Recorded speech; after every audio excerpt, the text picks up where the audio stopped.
watch over the mountain. In some places, it's history,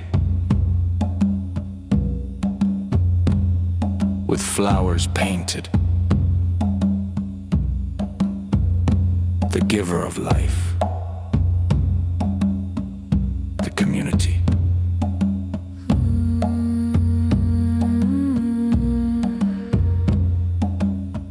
You have been let at your house.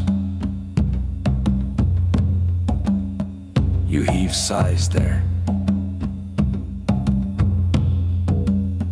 You speak. Yes, we all speak, or at least I hope so. Good evening and welcome to Saturday Night Ride. Let's get started. I think that, excuse me, if I turn this up, that the room is now live. Anyone in the green room who has their mic off, you should be able to hear me now. I'm back, guys. Can you hear me? Welcome. We hear you. Yes, we do. Right on. We've got Lori, we've got Annie around the mic, and we've got, I'm gonna break the protocol here. I'm gonna call him Brad.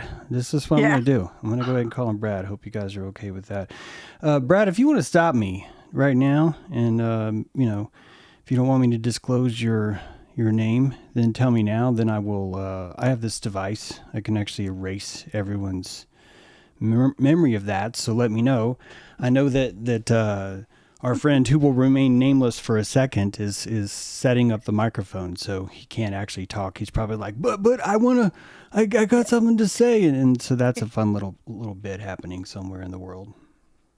There he is. It came in as Brad. Oh now my he's goodness, two people. he's in here twice. Uh-oh, there's going to be trouble there. Oh, he's cloning himself. He's going to be trouble. That's right. He's So selfing himself. Can you hear me? There he is. Yes, Hello. one of you. Yeah, right. All right, Brad. How I come? can't get Dell to talk tonight. He's Okay. he's shy. Okay, Oh. I'm gonna mute Dell then, Brad, because I'm afraid it might cause some echo, and it's Okay. actually going to make your audio not work as well if Dell is on. Well- So Unfortunately, Dell is my better audio. That's why I'm trying to get it up, but I can't figure out what's going on. well, you sound good now, and You do sound okay. good. I think it'd be better to shut Dell off just because it will make you take I'd say like pull them all the way off if you can, Brad. Dell is I'll get on it. Bye, Del. Yeah, take your Dell, the farmer, and the Dell. Both of you guys can go. Yeah. Oh, I did see I can rename him now. Now, how do I close it? Well, play with that because I don't want this to be the show of trying to play that. But I've got you muted now, and okay, good. All right. So we led tonight's flight with a fragment of Thaltakatzen of Coatlicue, circa 1320-1409. It's one of the few surviving lines of an early Aztec poem, and it goes like this. Come to watch over the mountain, in some place is its history, with flowers painted, the giver of life, the community.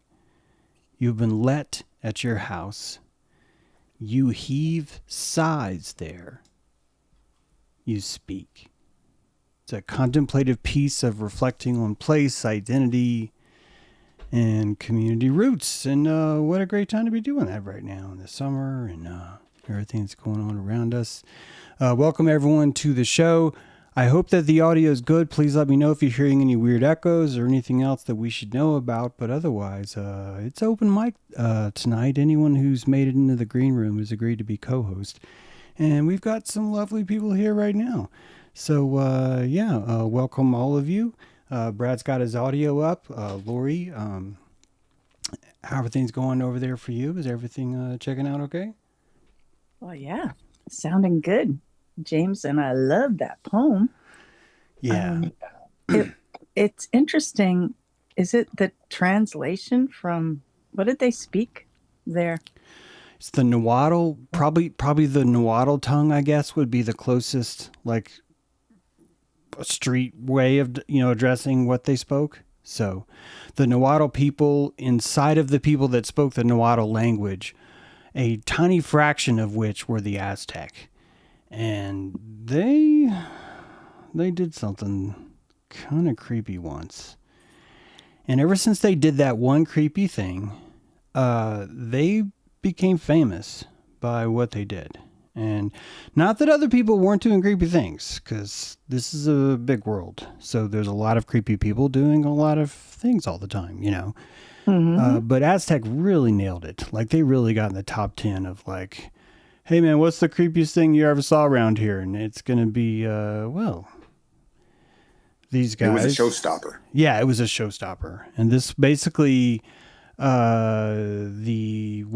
would soon become the Aztec people, they weren't even big enough to have a name like that. Most of that lake bed that's a swamp was surrounded by settlements, and those settlements were living surrounding the flotilla cities that were being built, right? You got to picture these causeways that went into this floating flatland of weird raft worlds.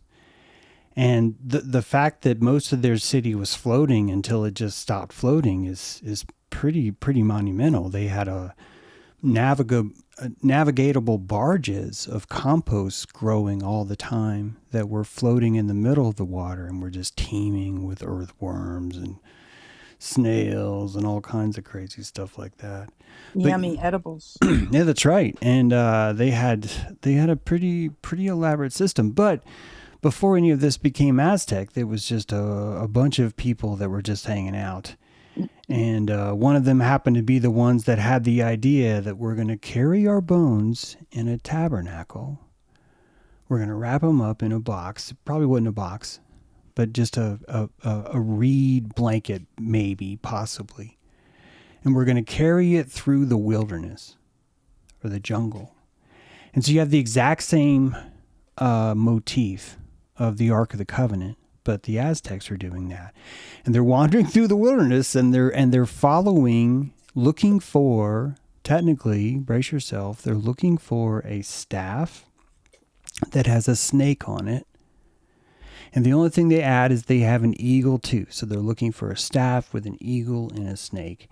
And Moses had this same kind of motif. So it's a fascinating, interesting perspective, kind of oracle mythology wise. But anyway, these people. That sounds familiar. Does it?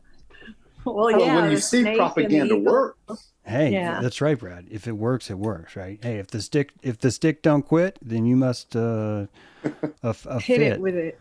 Yeah. You must, So, it's interesting, James, and, the Aztec and the Inca, like probably remnants of other civilizations. And in Lake Titicaca, they have these floating reed islands where people live. And that's where the eagle and the condor mythology comes from.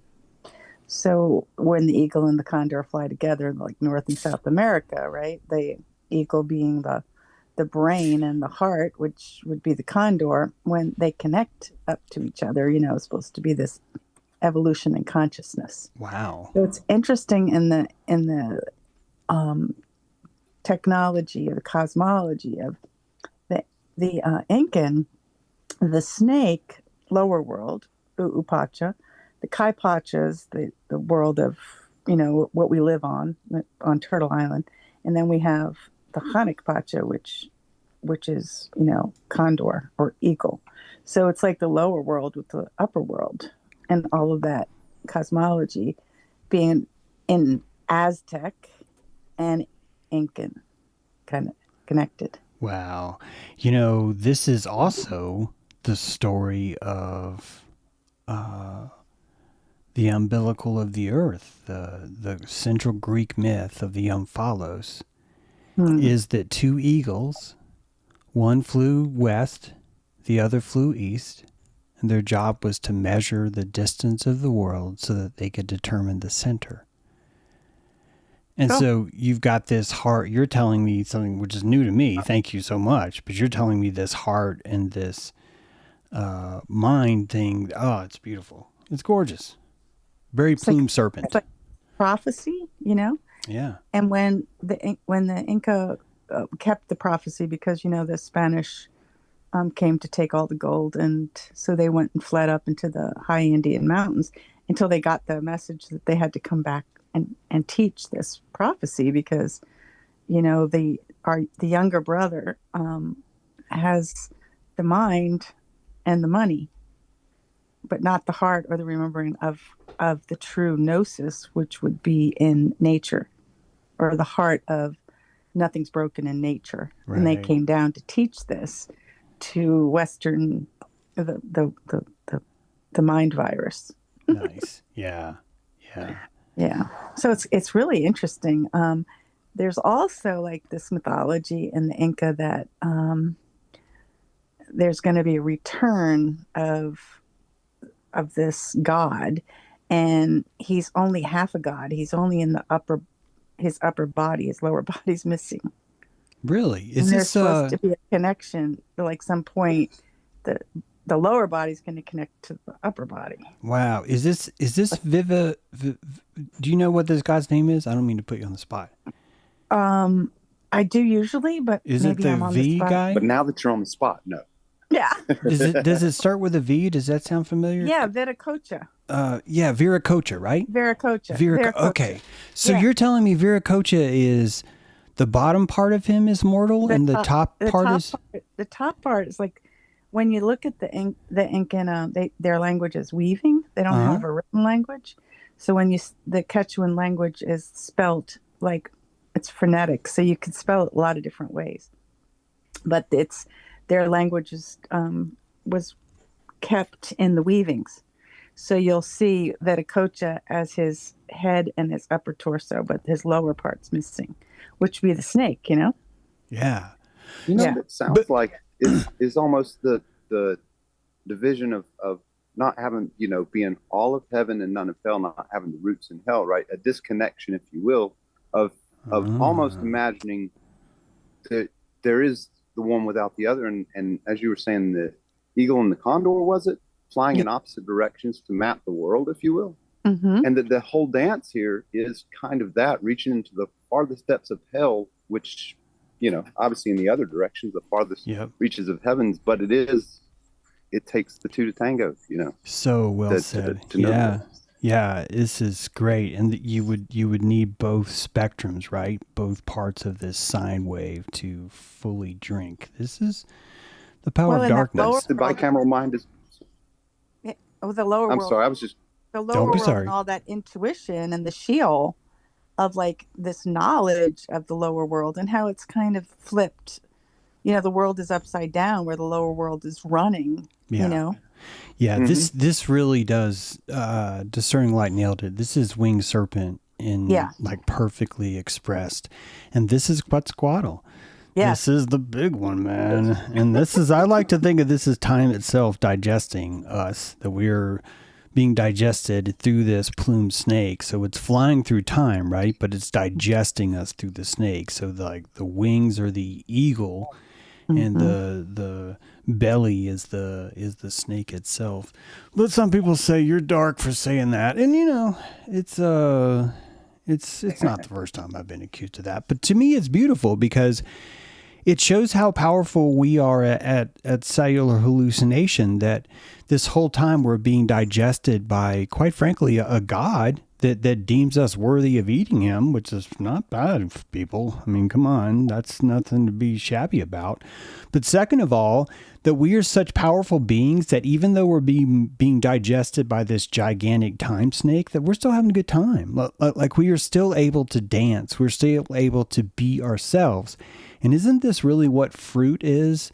Isn't this really what food is? Isn't this really what all crops, all parts of the earth are meant in some way, or most of them, to be harvest, and that harvest is built into the valuation or the qualia, these are the same thing, of our experience here. So it becomes your duty to be a good fruit, meaning that yes, you're going to be eating. That's the whole point, right? And this is a very different way of looking at the world, when you have this lens of survivalism kind of stuck on your eyeball, leaving that black ink mark, when you pull the monocle off.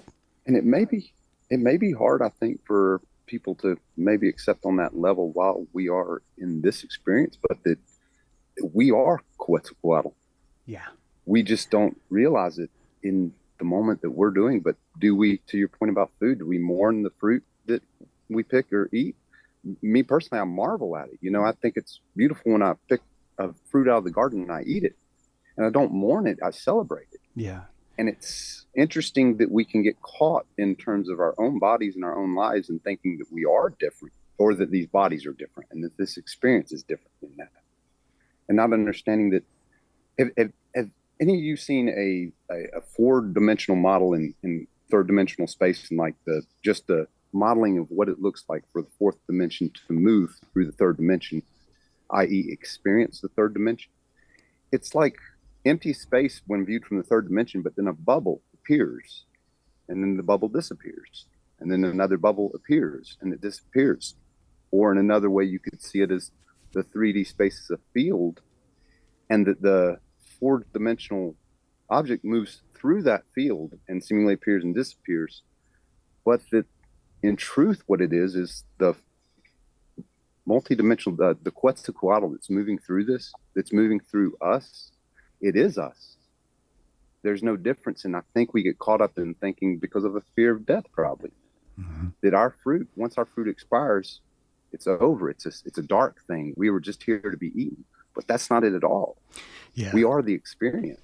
Yeah, it's very prison planety, like, I don't mean this in a bad way, but if you are really tied into survivalism, right, you're going to feel insulted that you've been put here to be eaten by a giant time snake, right? Like, if you think the reason why you're here is to survive, then this is not like the best news in the world, right?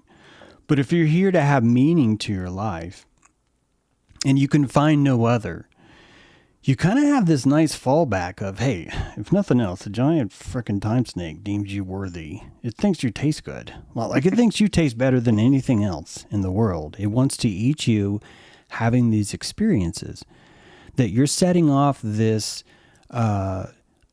energy transfer that's allowing this thing to live. And if some of you have seen my DNA movie, I zoom into this coiled serpent of the DNA itself. And I think you really start to look at what Brad's saying, which is that Quetzalcoatl is us. This is us, and we are eating time. We are eating time every moment. Yes. And if anything, we've just had to acclimate and kind of pretend like it's cool and it's no big deal, when in fact we're like screaming like through every pore, of these things that are happening to us.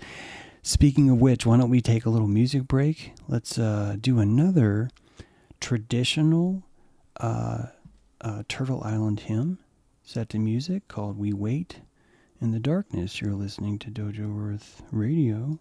We wait in the darkness. Come all ye who listen. Help in our night journey.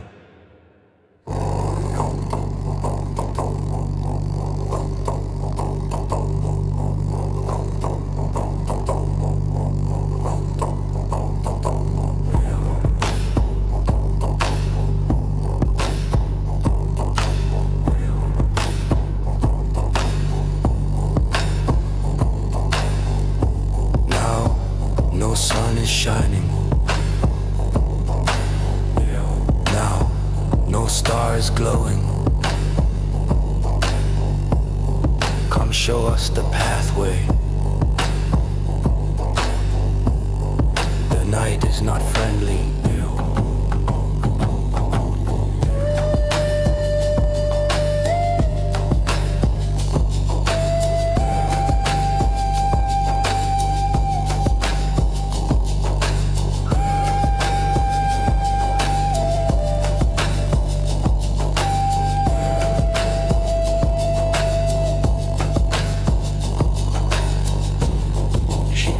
Her eyelids.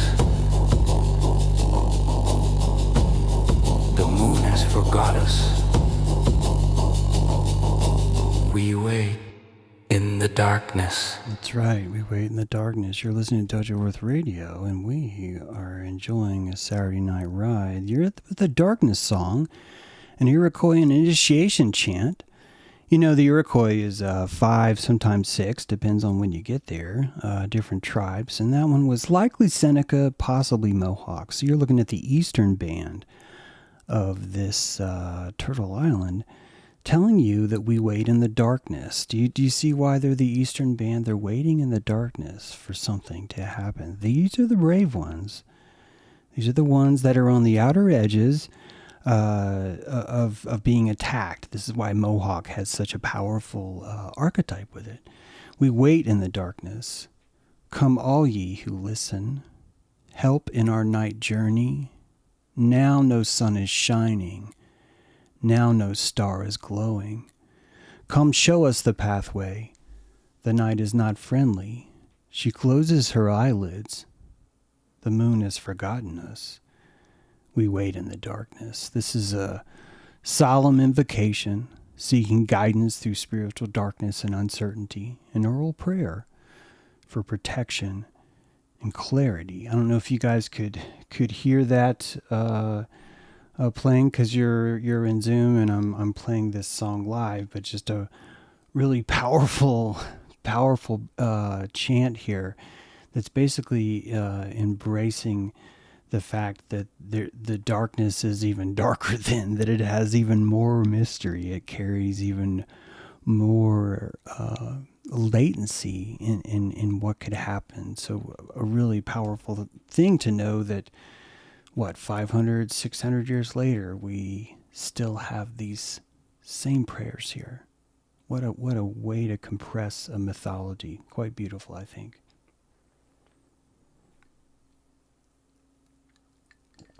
John Young and Coyote Mentoring. Do you know that Sorry, person? I had the wrong button on. I'm sorry. I need you to say that again, Laura, if you don't mind forgetting. Okay. John Young's work with Coyote Mentoring and bringing the indigenous wisdom into the, like a medicine wheel, but bringing that north in as, you're talking of the north, of the dark, of like the night, at the middle of the night. So if you put a compass and you laid it out, like the south would be midday, and then you have the northwest, the southeast, and all the directions on a compass. So in the north, carrying the vision, that's what it sounded like to me, is that you dream this vision. Like the vision comes in the dream time, but it's dark. It's really dark. Mm-hmm. And I was just thinking about the different, Iroquois Confederacy and what the different directions would hold, like the tribes of whatever the most west was, that was another kind of where the sun would set, is a different energy of like, that would be gratitude to the ancestors, and, doing a Mai Tai in Hawaii would be like, and then in the east, greeting the new day. And then, that would be the tribes of the east. But the north, that's like vision. And that prayer sounded, or the initiation of that prayer was like, calling in this vision.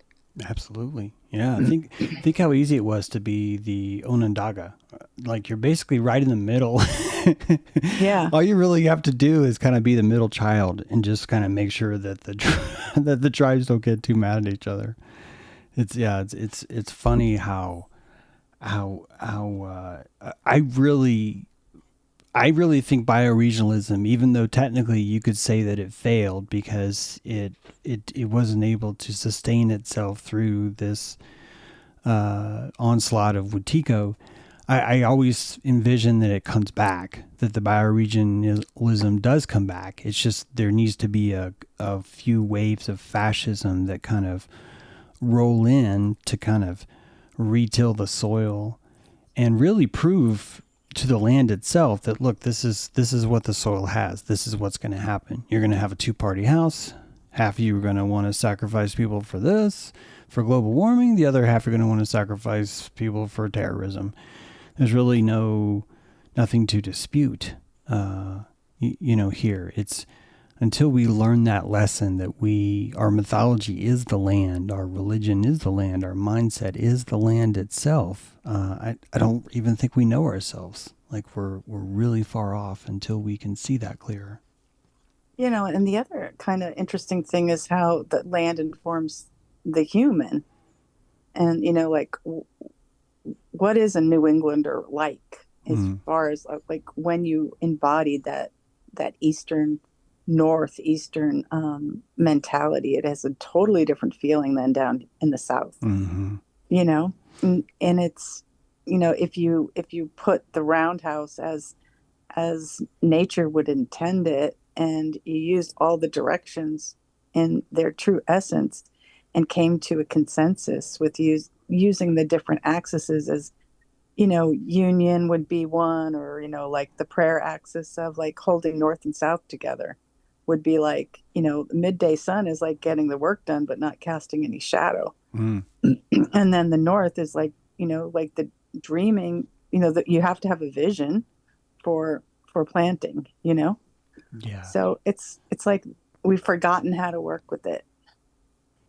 I almost feel like we're in a time of that's just it, where the integration of the bicameral mind, and that's what the eventual outcome of this is, but that it takes that, again, to the notion of the eagle and the condor, you're saying, like the bicameral house collects everybody from the far spectrums of either side. And at the end of the day, it's how much does it take to get you to the point beyond this?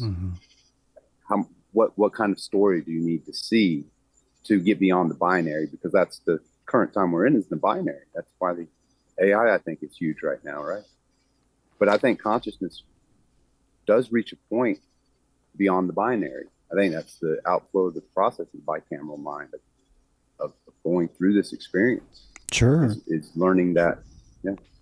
You could even look at it just as it's a 2-piston engine. And so you're always going to have that. Excuse me. Different countries are going to focus on, they're going to have different engines. And the American engine, oh my God, engine. The American engine, right, is fired on this native idea of these red and white striped rust belty ribs that give birth to. I just heard another rumor the other day that was even more Uncle Sam than I've heard before, which is that Coatlicue is this sort of like compost goddess. She's just like, I'm worms, worship me, because before Aztec had cities, if you think about it, this makes a lot of sense, that they would notice through their agriculture that, oh my God, there's God in the soil. Look over here in the compost pit. Look at all these worms. Look at all this. Look at what these worms give us, right? So it's like, it makes total sense that this would be one of their early goddesses. Like it would have to be. But then when you start to look at the story of like what happened to her and how she was killed and what they did to her, even that has these traces of this of this Uncle Sam creature, this psychotic madman that says, hey, if you want the city to grow, I can do it. But I just need 400 of your children every year, and they're probably going to die. They're probably going to die. Okay, they're definitely going to die. But we're going to remember them. And now you've got this engine. Reverence. It's a reverence engine. It's a victory engine. It's a reverence engine. It's a vision quest engine. And the entire time it's fueling emergence in the brain of constantly insisting that we fire these dark neurons and these bright neurons, because we have to keep that spectrum open until the lichen of consciousness forms in between, right? In those little octaves, that sweet spot, the Goldilocks zone of consciousness is going to require you to have the darkest, hey, I'm going to eat your face off, to the brightest visions of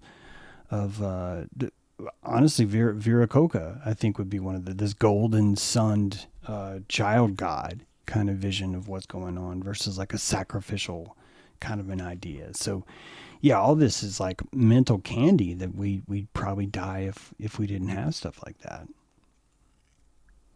I was thinking we about, look for Go ahead, Laura. I was just thinking about like this deep dive I did into like what was the first single cell organism and where did we come from, and it was like about lifting and gifting, that's where we came from, a hot spring, a water of lifting and gifting, like a bubble that you were. It just reminded me of when Brad was riffing on the on the 3D model, and like we have this organism that we're living in, and it's not just a shell, it's got the inside and the outside. But in a 3D model, how does that like work? You only really see a shell in a model going from 3D to 4D. It's still like, it's not really juicy on the inside like a worm would be, or these organisms. So this bubble is formed, and then the organism that forms on the bubble has to die in order for the next one to come up as like 3D printed from its original.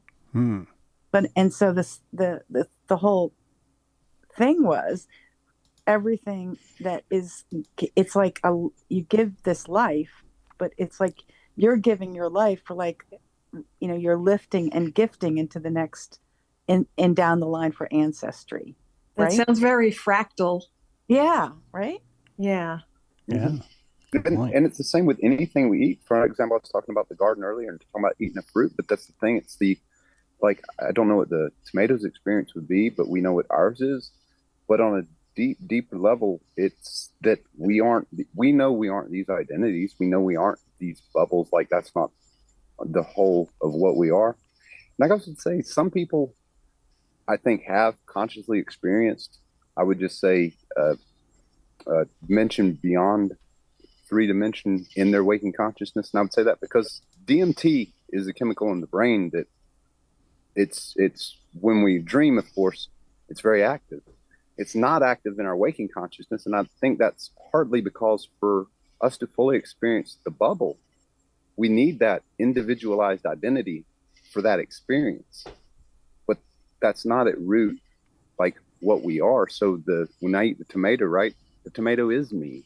When I die, I am this place. And in other words, I'm just kind of saying, in terms of not looking at it like a dark thing, like we're being eaten, that we are, we aren't necessarily these identities. We're just the experience of being eaten, but we are also the eater. If that makes any sense. Oh, yeah. Yeah. If you want to partake, you must disassociate. It's like, yes.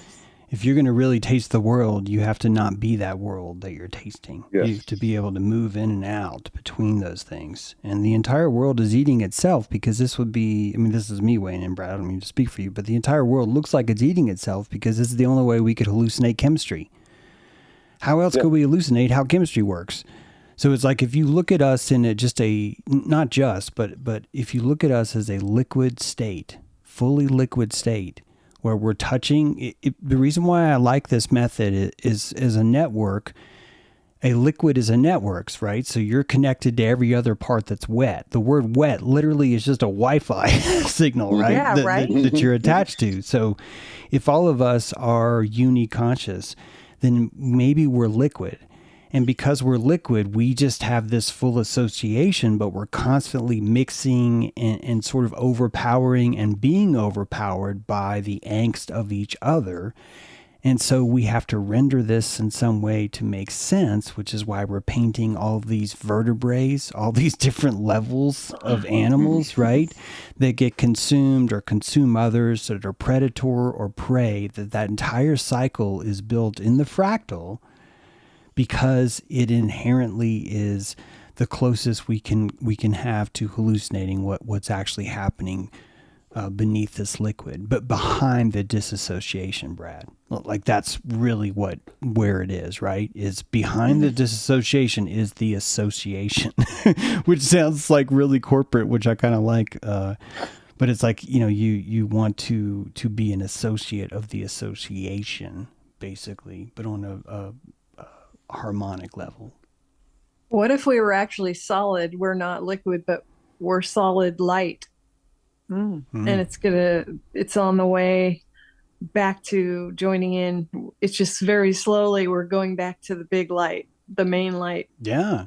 What if light itself is some sort of liquid? What if that is just a kind of water, just a liquid network? A frequency. That just like wet is being in the network, just like when you hear a sound, right? You're on a sound network, right? That makes sense. If we're all listening to the same track, then we're on an acoustic network. So yeah, you've got acoustic. I like this. You've got acoustic networks. You've got wet networks. You've got conscious networks. You have light networks. All these are just different emanations of spin, that are connected in some way. I was just thinking about tomatoes, and that they were considered poison. Me too. Yeah. Who was the first person I've heard of that they were going to eat a tomato? It's in the nightshade family, and it was Yeah. supposed to be an insult or a threat to offer somebody a tomato. I mean, you I could be drink put to tomato death. juice every day. So. Yeah, you could be put to death for that if you don't disclose that you're giving someone nightshade, and then it used to not be disclosed. You would never eat it.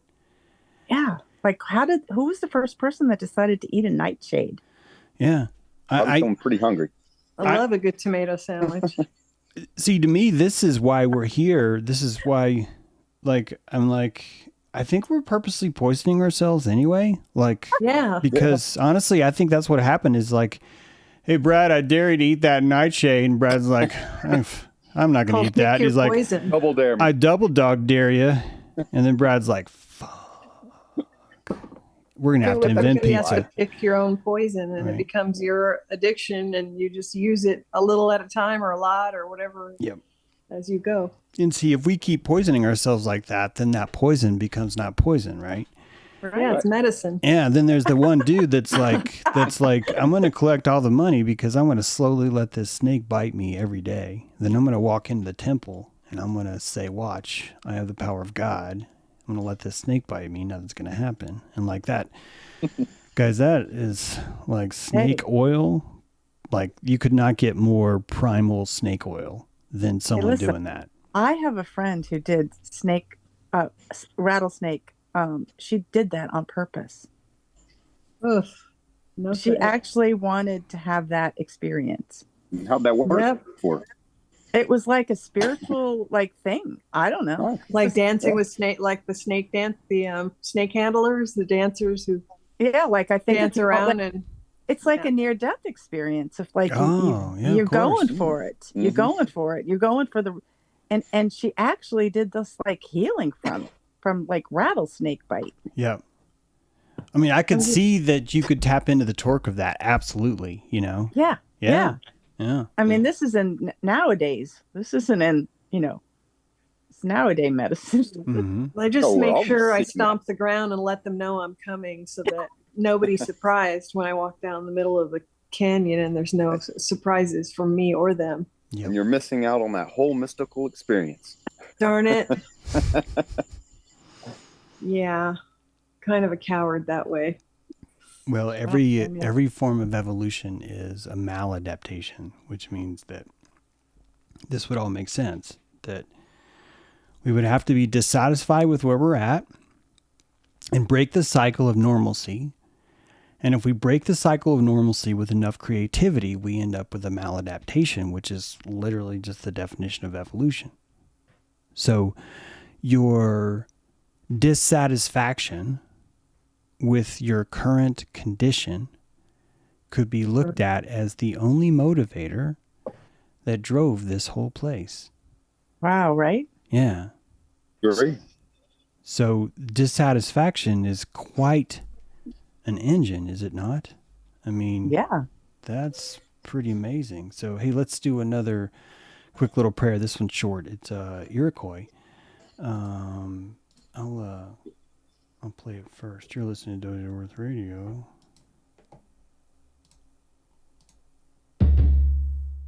In the beginning, there was only water. The sky woman fell through a hole in heaven. Birds caught her. The great turtle said, "Bring her to my back." Muskrat dove through the waters, deeper than beaver, longer than loon. He brought up a handful of earth. The woman sang, the earth spread on Turtle's back. She danced, the world began.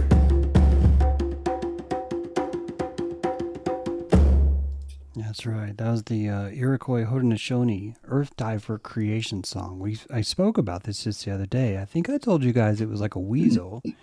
And in this case, it's a muskrat. But it's sometimes it's a weasel, sometimes it's a muskrat. But the point is that the sky woman fell through a hole in heaven. And the birds caught her. Let me start over because I want you to hear how familiar this is. This is again, a traditional oral telling of the Iroquois earth diver creation. In the beginning, there was only water. The sky woman fell through a hole in the sky, in heaven. Birds caught her. The great turtle said, "Put her on my back." Muskrat dove through the waters. He dove deeper than beaver. He dove longer than loon. He brought up a handful of earth, and the woman sang. The earth spread on Turtle's back so she could dance, and the world began. So it's this beautiful, probably my favorite creation story I've ever heard. I've got to be honest with you. It's built on the idea of the sacred dance, but also just the joy itself. And more importantly, the lies. Because in my mind, Muskrat was lying. Muskrat was like, these guys just really, they need to believe in an earth. And when I can dive deeper than everyone else, it just means I can lie. I can lie more than anyone else can because I can imagine something more than anyone else can. Because I can hold the idea that it's there even when it's not. Can you see how the lie is basically imagination extended to its fullest extent? Because you have conscious knowledge that this is not the case and you're clinging to it anyway, which would be the highest form of pressurized belief, would it not? What? Yeah. Yeah, I love this. I love this creation story. So beautiful. I was just thinking of Captain and Tennille. Wasn't that Muskrat love? Yes. That's Like, right. that's like Muskrat love. Mm-hmm. His love. We got this thing. It's called Muskrat Love. Yeah. That was like a really funny song to be so popular. I agree. Like, maybe it was part of the creation story. Yeah. I never got how that could possibly be as popular as it was. I never understood it. Yeah. Like, what? What? But now, bad. but now you hear about this muskrat, I'm like, he dove deeper and it was like so romantic. The loon, he could hold his breath longer than the loon. Yeah. And if you ever heard a loon on a pond up in where Oh my loons God. are, Yeah. well, up in Maine, Yeah. it's the most haunting sound. I was bit by a loon on a full moon in June. And it's wait. the only way now I you're can just remember rapping. I was bit by a loon in a full moon in June. I just want to point that out. Are and you if sure? it didn't happen, I wouldn't have remembered it that's the only way I could have remembered it. But I was rescuing this bird and it bit me and it was on a full moon and I had to call somebody like the fire department or something to make sure I wasn't going to get sick or something. I didn't know loons bit Yeah. people. He's like, I'm going to go crazy now. When you try to rescue them. Crazy as a loon. Yeah. Oh God, that was crazy. Well, there's Sorry, actually another. I almost played this. There was another song that I had AI call up. It was a prayer. It was a love poem, and it's a guy is paddling his canoe, and he thinks that he hears a loon. And then it turns out that what he's actually hearing is his lover's paddle, too. Wow. Yeah. And that's like a really old love song. It's like, Oh. I thought I heard a loon until I noticed it was you paddling or something like that. So a very elegant kind of pickup line, you know. It's like, hey, baby, you paddle like a loon in June under a full moon. And then they're just like, oh, my God, Now running I'm with gonna rhymes. swoon. All right, shove it, running with scissors. We don't need to hear more of your. It's like, hey, if you got it, you got it, you know. So That was a really beautiful creation story. When you guys were talking about Condor, is a vulture the same thing pretty much? Because there's some vultures around here that are It's the same genus or whatever. family. Yeah, I noticed when they're flying that they're not even really flapping like a bird. They're not even really a bird, but they definitely don't really flap. All they do is lift that's a right. pinky. They have like a pinky, You're and right. they just go like left or right. Yeah, they require heat to be the elevator. They're basically gliders. They're glorified gliders. They're like And an they have- airship. They're also the only bird that, I mean, maybe there's probably finding one other, but truly you could get away with saying this in a Giant. bar. They're the only bird that has smell, that can smell. Oh, That and is- they definitely can smell. Oh yeah. Yeah. And they, Especially if it's dead.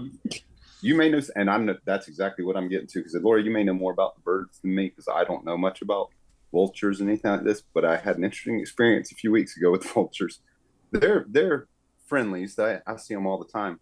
But I cook chicken, like pre-cook my chicken anyway. I throw a carcass out every time. Now this I probably should have saved, because that was something I didn't realize until Roger and Dodger showed up in the lot. One vulture perched on one light post, and I was sitting out there on the porch after rain just watching. I was like, not very far away, just enjoying the view. His friend showed up on the other one, and then when he flew to the other one and they were over the trash can, it hit me. I was like, oh, I've got the chicken carcass in the trash can. And I decided, well, I don't want them to make a mess of the trash can. So I walked down there right under where they were perched, right? And I took that out of the trash can and I threw the chicken bones on the ground underneath them and just went back up to the porch. I went back inside. When I came back out, I had never seen this before, and this is what I'm asking. Both of the vultures had their wings fully raised facing me. And it's still perched on the light post. And I was mesmerized. So either they were telling me, get the frick out of here, or I'm the king of the vultures now. One of the two. No, they want more. No, I know.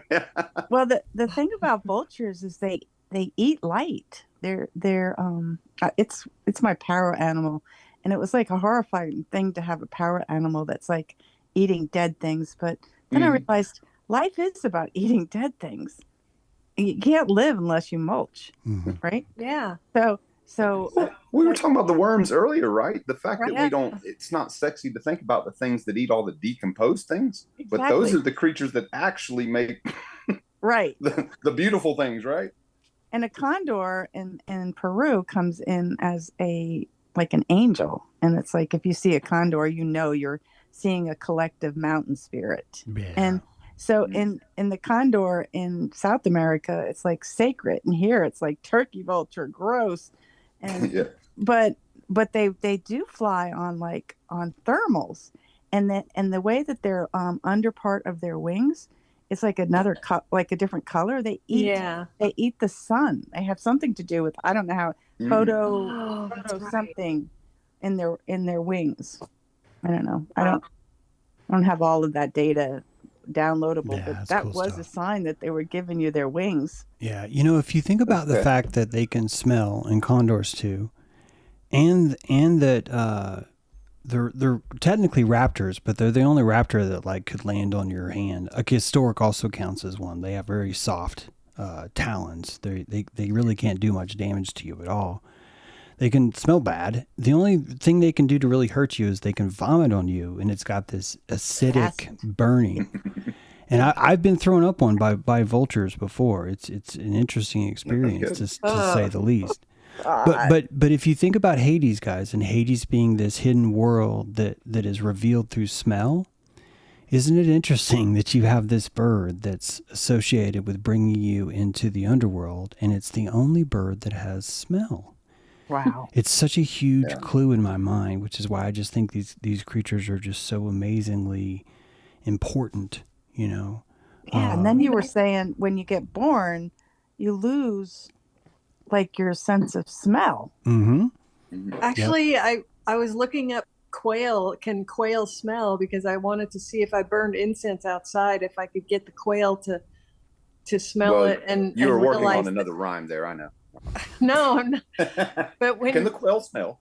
when I looked it up, it said they have the ability to sense when there's predators nearby to protect the whatever. But I mean, I wanted to see if they could tell when that I was around, so they could come and, like, I was trying to signal to them through smell. Yeah, I think it's electrical. I mean, I'm not saying I'm right, by the way. I'm just saying this is how I understand it.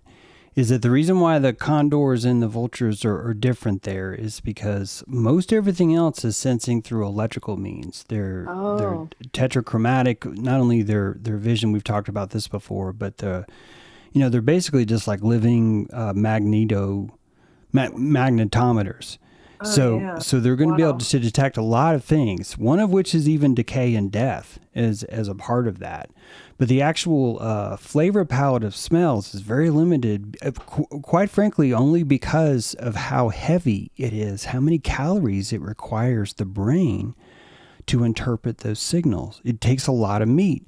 You have to have all the receptors that actually feed it. This is why the vulture has that fascinating nose where it's kind of hollow, like it's like their septum is completely see-through. You can actually put a little like an earring on a vulture's nose, and you don't have to pierce anything. So, and that's to fuel in, to pour more scent into the olfactory, so that they don't have to have as much meat, to process the signals.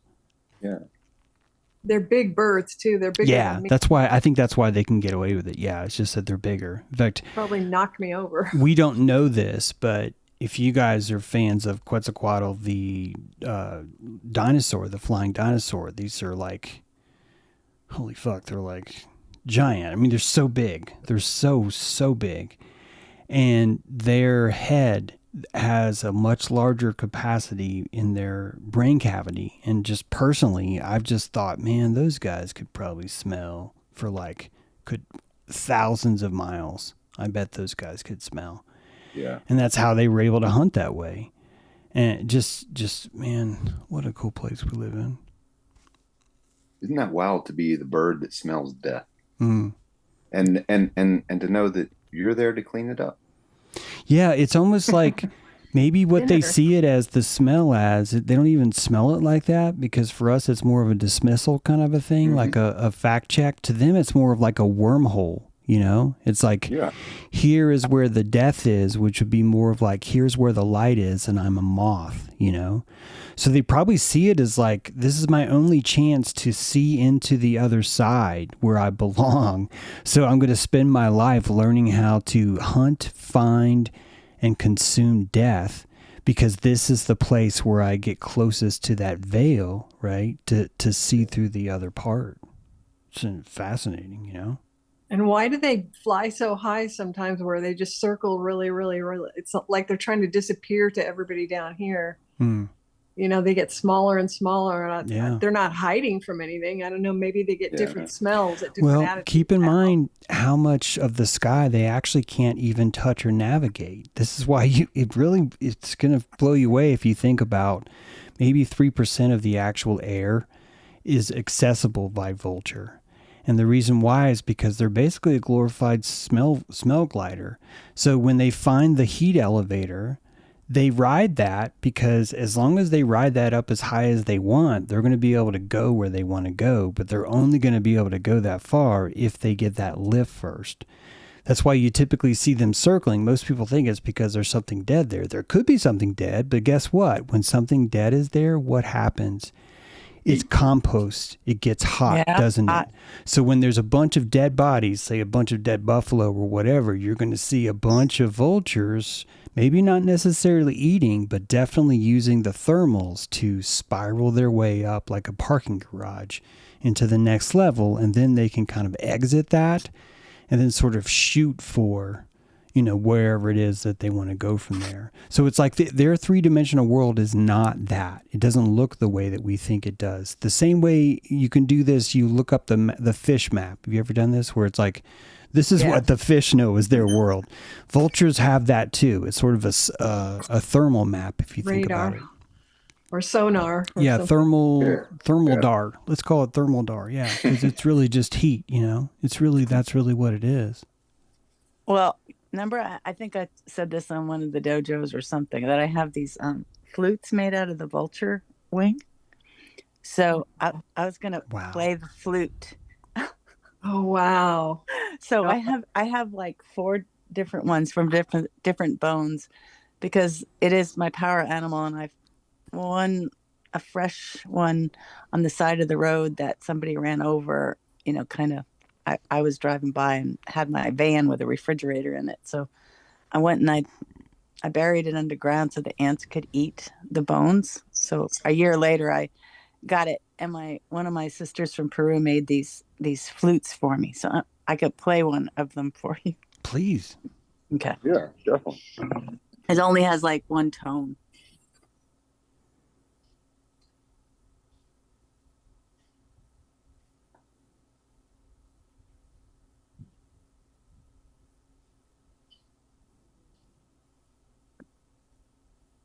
Play another one, and it's interesting because when you're we didn't hear that. I didn't hear that.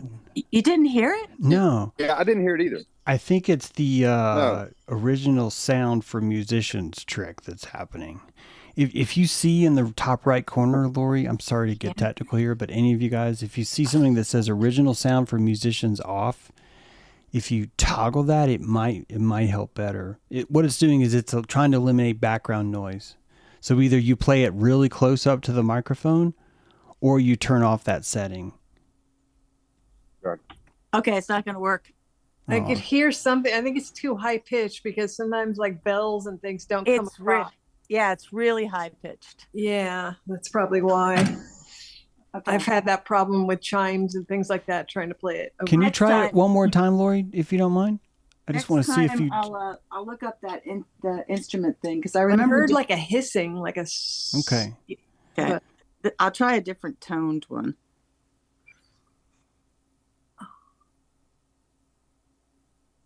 So yeah, I think it came in just for like a blip of a second, and then, I heard it too. It turned it off because of the. Okay.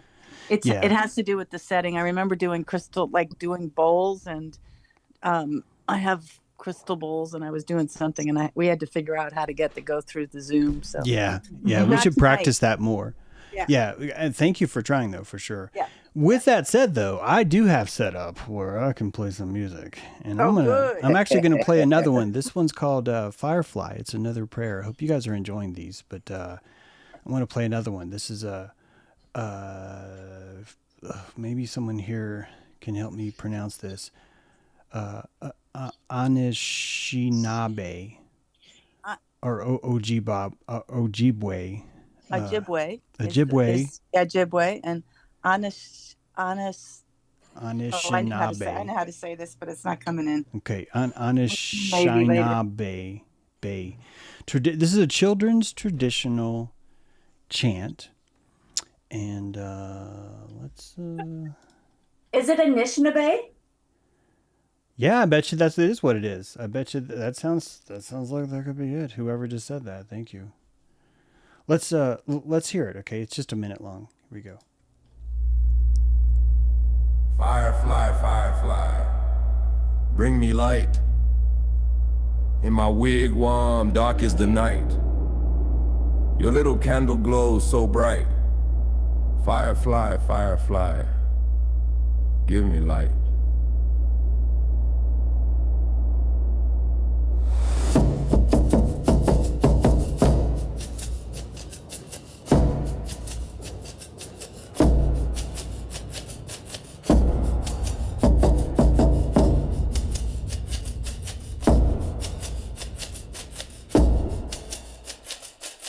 Firefly, firefly, bring me light. In my wigwam, dark is the night. Your little candle glows so bright. Firefly, firefly, give me light.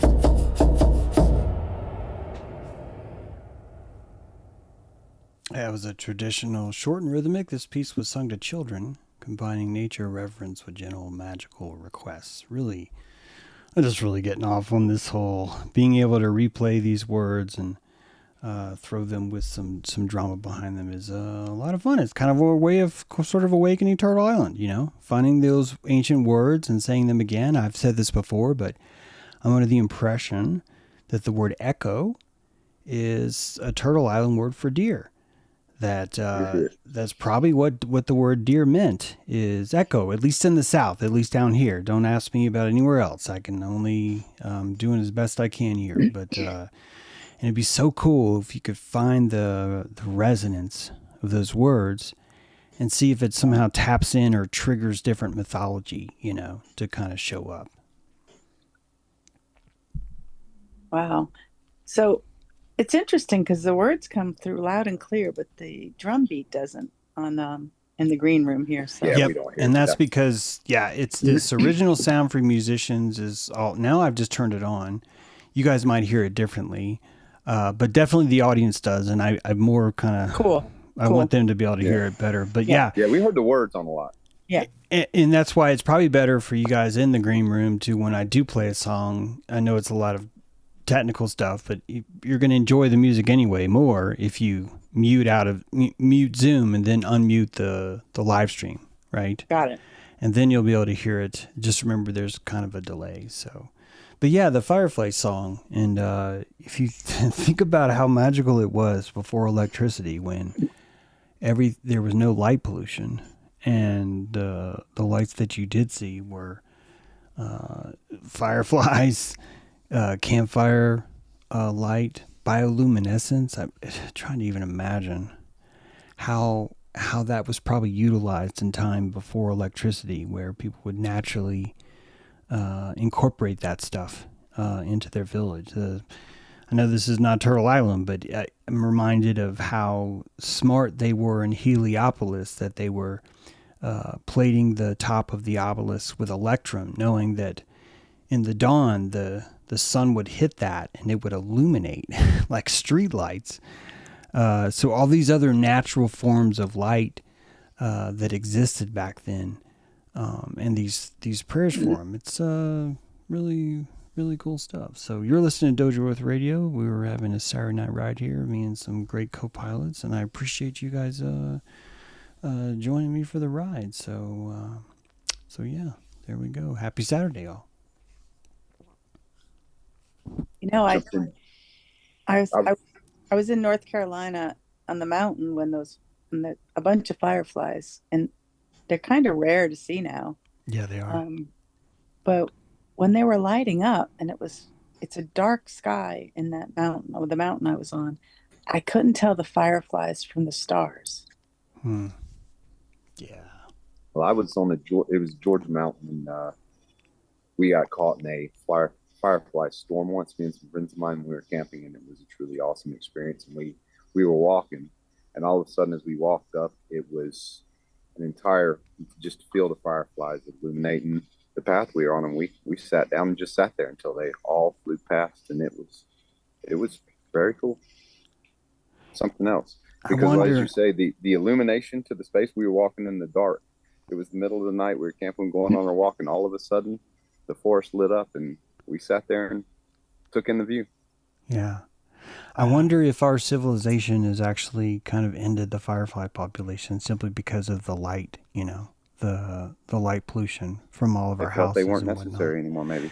Yeah, we don't need to reproduce. Look, here's a fucking giant firefly called Atlanta. Holy shit, that's a big firefly, you know? Mm-hmm. Yeah, it makes you think about, when you think about underground, like so I keep dreaming of these blue Egyptian people that they're like, a long time ago, Pharaoh's like, well, we need someone to work underground, and we don't have flashlights, so we're just going to grow people that are good at seeing underground, right? So you end up with a kind of a scarab cult, like the cult of the underground workers, and they're probably like just living underground at Abydos, and they've been doing that because over the years they developed the ability to see in the dark like that. and that it just became an important like feature that they have. And that you could imagine that these same things would probably exist in Turtle Island, and you don't even have to, because if you think about the Moon-Eyed people, you've got this story of, these albino dudes that didn't like being around the sunlight, but man, they could see. They could see at night. That's why they're called the Moon-Eyed people. In fact, they were dangerous because they did everything they wanted to do that they felt they needed to do at night, which is what made them worthy of being thrown out of our land, so to speak. According to the early Cherokee. So these different options of human, the ability to remember, you have to become unhappy with the way things are. You're like, I fuck daylight. I'm tired of daylight. Daylight can kiss my ass. And then we're just going to sit here and be gruff, and we're only going to work at night, even though there's no electricity. And now you end up with the Moon-Eyed people. And that would thrive until you invent electricity. The moment you invented electricity, everyone starts becoming the same, don't they? I'm just saying that the regulation, right, of the temperatures, of the environment, of the diet, everyone sort of becomes the sameness, which is sort of the opposite of like becoming more diverse, which is why I sometimes question if we're really, truly like, are we really advancing, or are we sort of like equalizing, Are we entropizing, which would be the idea of becoming the sameness through the loss of mystery and difference and all these other things that we have. There's really something quite beautiful about the tension that makes us all different, that makes us all feisty. It makes us taste better to Quetzalcoatl. He doesn't want to eat, you don't take your plate and put it in the blender and make it all the same color, You want a nice little variety. You want some peas, you want some mashed potato, you want some asparagus, right? This would make me think if the palate got too bland for Quetzalcoatl, that he would do whatever he needed to do to mix it up again. You're right. You're absolutely right. This is good stuff. This is also why I don't fear what helped me not to fear AI and all this, what say could be coming, and a lot of people fear for the future of this homogenization, but I just kind of think that's just our limitation in understanding and seeing that once it gets to that point, the merest act of differentiation would probably get all the attention. Yep. And something new would grow. Yeah, it's a built-in, not even more important than a safety mechanism. It's a built-in insurance policy that no matter, it's kind of like how left-handers work. That left-handers have an advantage until there's too many left-handers, and then they all die off because the advantage is lost. And then once they die off enough, there's an advantage to being left-handed until there's too many left-handers, then they die off again. So this means that all of us exist inside of a frequency bubble, a high and a low, right? That there's an amplitude that we crest in between, that we surf in between. And that's literally our identity. And we would surf between this from our fear of darkness, which is why we have Firefly, bring me light. In my wigwam, dark is the night. Your light candle glows so bright. Firefly, give me light. We have all these prayers. We have all these celebrations. We have all these flower wars to look back on. And they're just pointing to this idea that, look, there's a tolerance of this is beyond the scope of what we want, and this is a little bit too much of what we want. We need to stay right here. This is really the magic of mortality, how tortured it would be to be in this place and not having a way out. That... Isn't that profound? Especially when we talk about the fear of death, if you would, and people wanting to, but like even the idea of everlasting life in this capacity, we're thinking about in this body. Yeah. So if you actually got that, how long would it take for you to realize that, okay, maybe there's more? Yeah. If you think about what would the evil world look like, Brad, it's going to sound so backwards, but in my mind, the evil world would be you're stuck here for eternity. There's not a fucking thing you can do about it. Like, to me, that would be a sign of a very insensitive creator. And the only sign I could think of a very sensitive creator would be someone who invented mortality. And it's completely backwards from what everyone tells you, which I know that happens a lot with me, but it's true.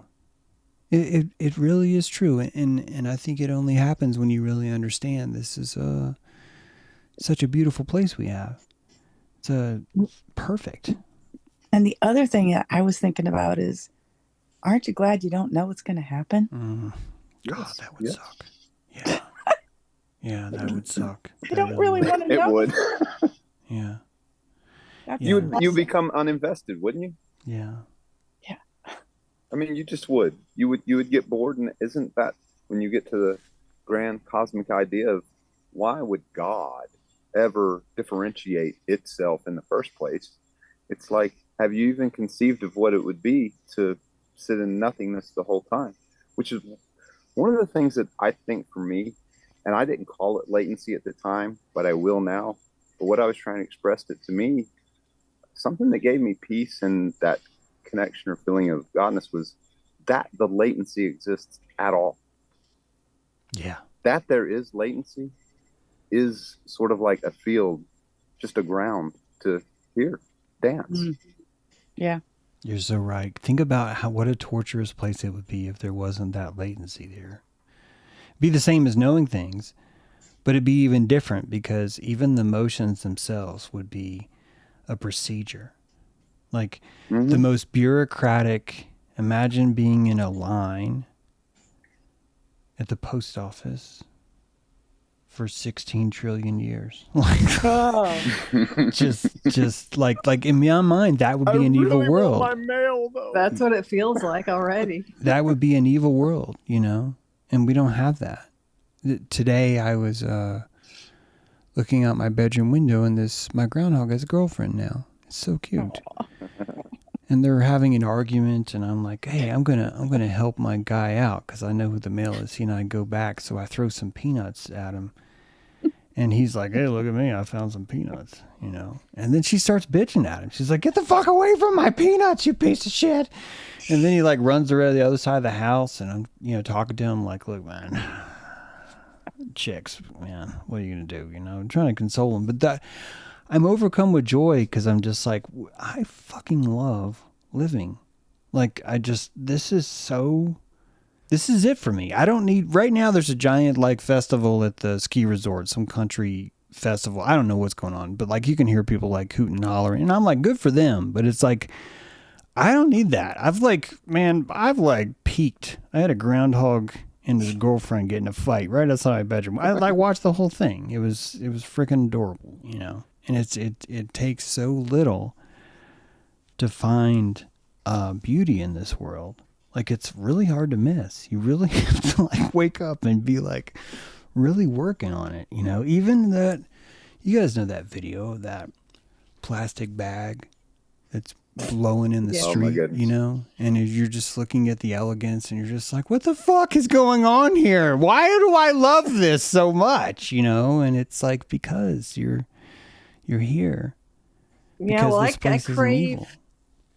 like to crave predictability and stability and having things kind of stay the same and repeat over and over, because my internal world, through whatever the trauma in the last few years or whatever, was just so frazzled that I crave there to be silence and everything is the same and it's quiet and it's boring and it's of course the same and the same, and it's just very, very comforting and soothing, and I can rebuild my nerves, you know, just kind of like everything can rebuild and reset and start over, and everything's okay. But there's just all these times where it just felt like it wasn't okay, and it's just not okay, and you know, just an extended period of anxiety and turmoil and despair and all that stuff just nonstop. So it's like everything just came to a big squirrely, you know, mushy mess, and it's just taken a long time to kind of rebuild and start everything. So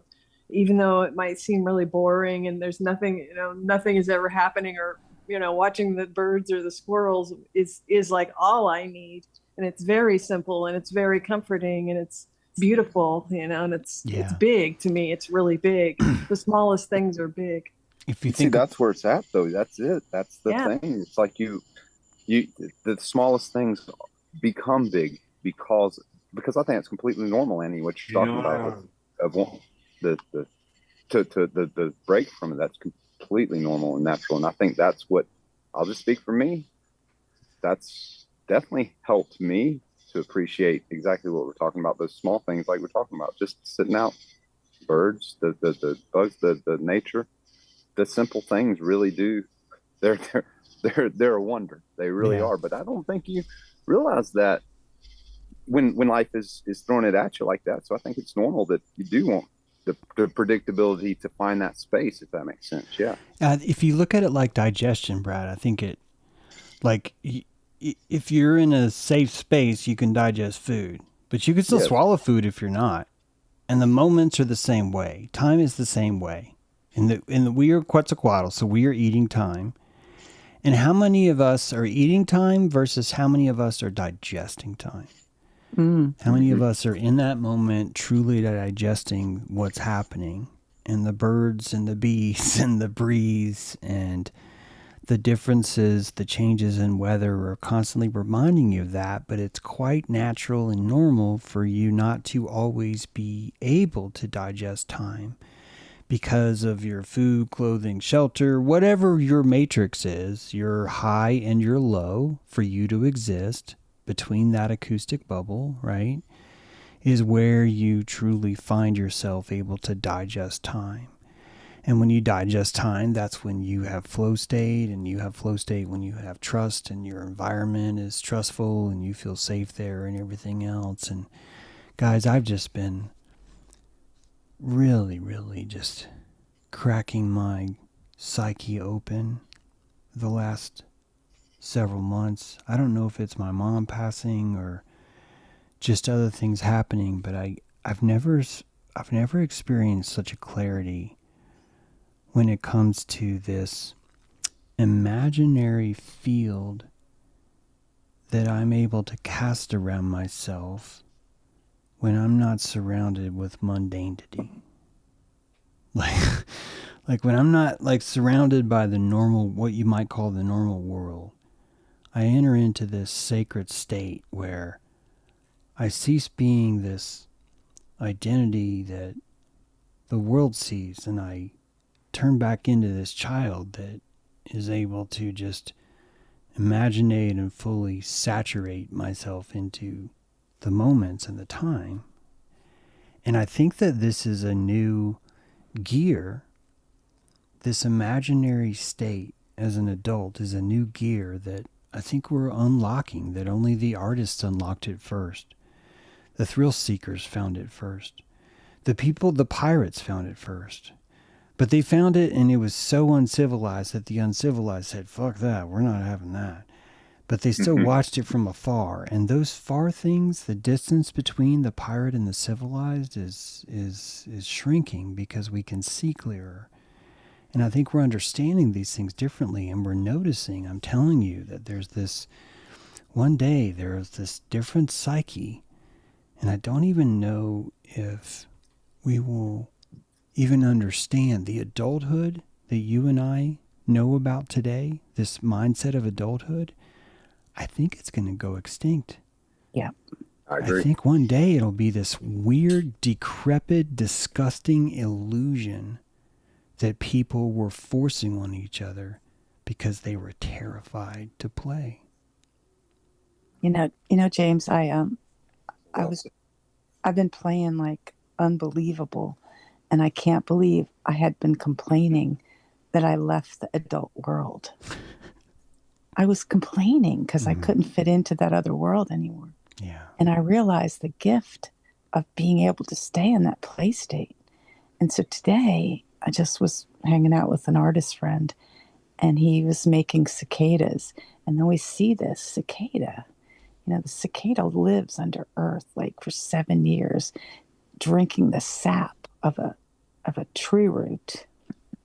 And then it gets this call that it's going to mate, and it's going to climb up, and then you find their carcasses split open at the middle of their head, and they climb out. So we were looking at the carcasses. They have these little buds of wings. Well, they're underground. They're like buds of wings. And then they get out and they climb the tree, and then they start making these sounds. It's the mating call of the cicada. Mm-hmm. And then the females click, click, click. And they have this frenzy, and then they do it again. But how many people are paying attention to a cycle of a cicada? 7-year itch. Yeah, that's right. Some of them are 20. We had a convergence where the 20-year and the 7-year were coming up the same year. This was that's last fascinating. Year. Wow. Yeah. That's cool as hell. When I moved to Kansas City, I didn't know, like, I've heard of cicadas, but holy fuck. Like, it was a monumental force of nature. And I was trying to record. Really loud. Yeah, I was way into recording music then, and I couldn't do it. You can't record there. The only thing I record is like cicada music. I could be like cicada. I had to incorporate it into a song of mine one time because they wouldn't stop. Exactly, Brad. That's what I did. I was just like, this is ridiculous. I'm going to write a love song to cicadas, or, the serenade or something. Cicada-nade, Yeah. Oh, I have a question about the time. You were talking about eating time. Does anybody remember the Langoliers? A Stephen King thing that was made into a movie about the time eaters, and there were these, it was like 1990 something or 80 something, and the time eaters were these balls with like chainsaws for jaws or something, and they go zzz around and they'd eat time before, and they were in a jet trying to get away from them before the time eaters could catch up with them and eat them. Like, anybody remember that?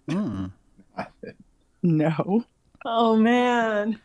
All I remember is Time Bandits and just the kid going, Mom, Dad, don't touch it. It's evil, because there was a piece of evil in the microwave still. And I think they touched it. Ooh, yeah, it was a really corny movie, but the time they had this really horrible, like really early CGI, and they were just these round balls with these gnashing teeth, and they would just whiz through the air and just eat up. Like, it just showed them eating up, and there was like a background, like it ate up the scene, and in the background it was like black or something. Don't you think it's kind of what James was talking about? Like, there's going to be this time where this adulting is like time eaters. Well, I think the time eaters of 2025 is TikTok, Instagram, Facebook, YouTube. Those are the time eaters. That's what eat our time, is the endless distraction of things, of scrolling. Although trying to be an adult and modern adulthood is the biggest time eater, isn't it? Yep, I think so.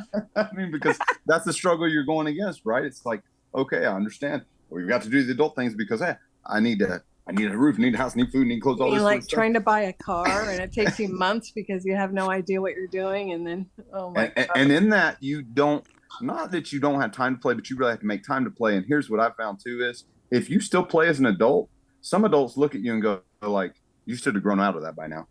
Adults don't play. Mm-hmm. Yeah, of course. Well, it's definitely the way it is. That's the upside down world.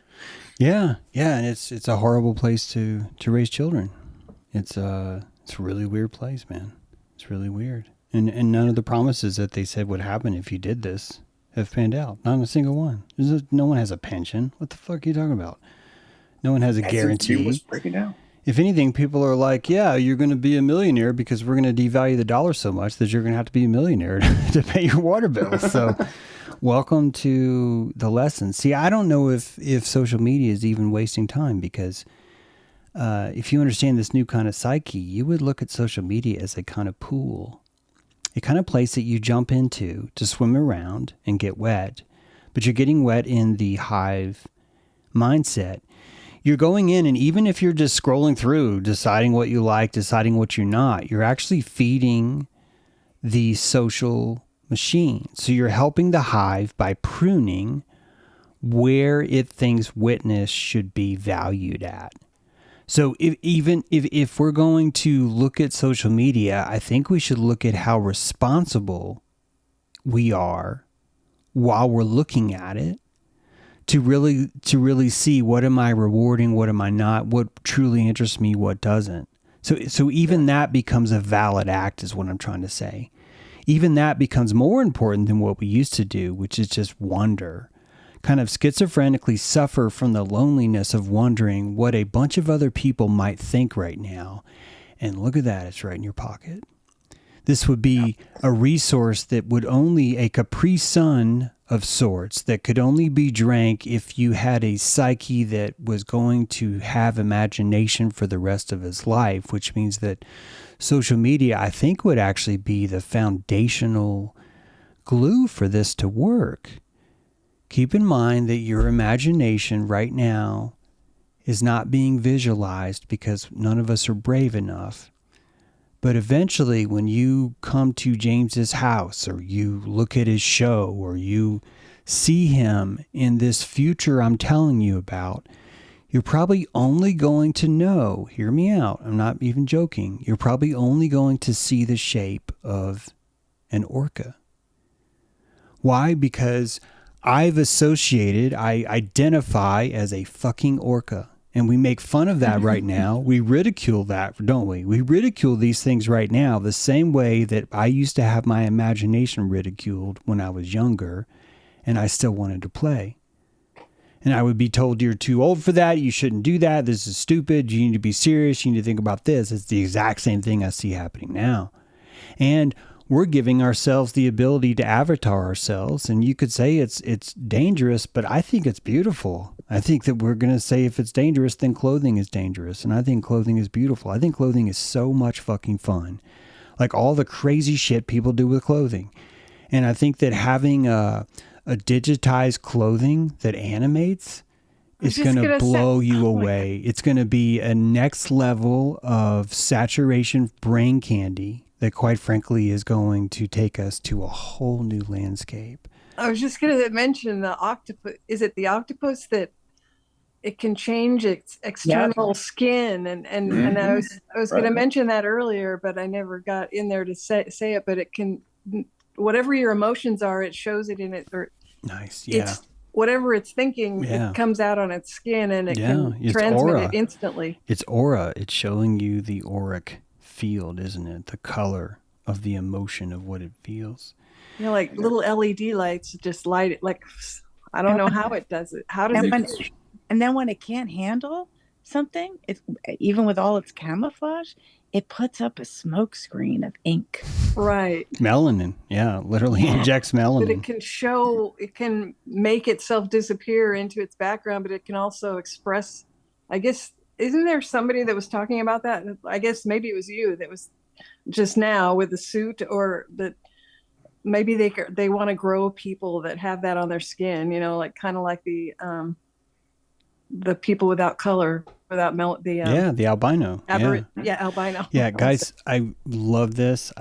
We have to close it down so we can fit in our time. But I just thank you so much for flying with me tonight. Fun. Really appreciate it. Yeah, thanks for sitting in, Lori. Thanks to all of you for sitting in. If anyone's interested in joining us for another Saturday Night Ride, I'm going to need you to hit like. I'm going to need you to hit subscribe. I need you to come to Patreon and say, hey, I really enjoyed Saturday Night Ride. I'd like to do that again. We're going to play our final song. I want to thank you for riding along on Dojo Earth and joining us in this fine evening. And enjoy time eating you like a big snake.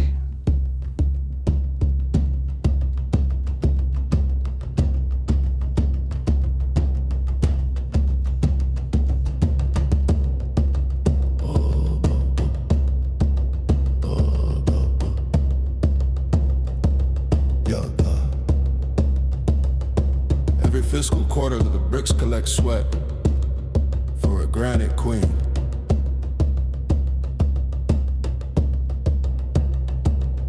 The road is a stubborn river of tar. I am the bastard seed underneath.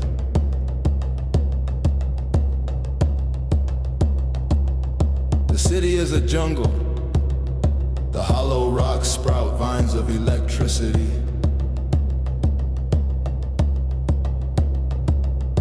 drink from their shoots to sharpen my tongue. I am a wireless revolution. Madness wins races that wisdom won't run. There is nothing wise in the Colosseum.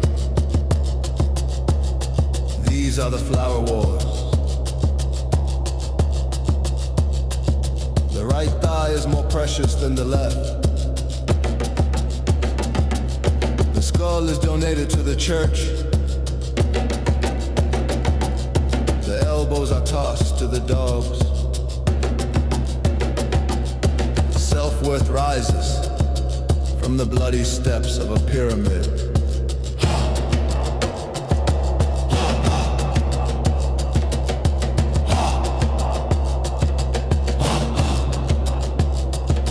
There is no scheme. Sunlight is out to get you. It seeks your every move because you are its only fingers. Can you see me in these words? Do you apply a voice to their tongue?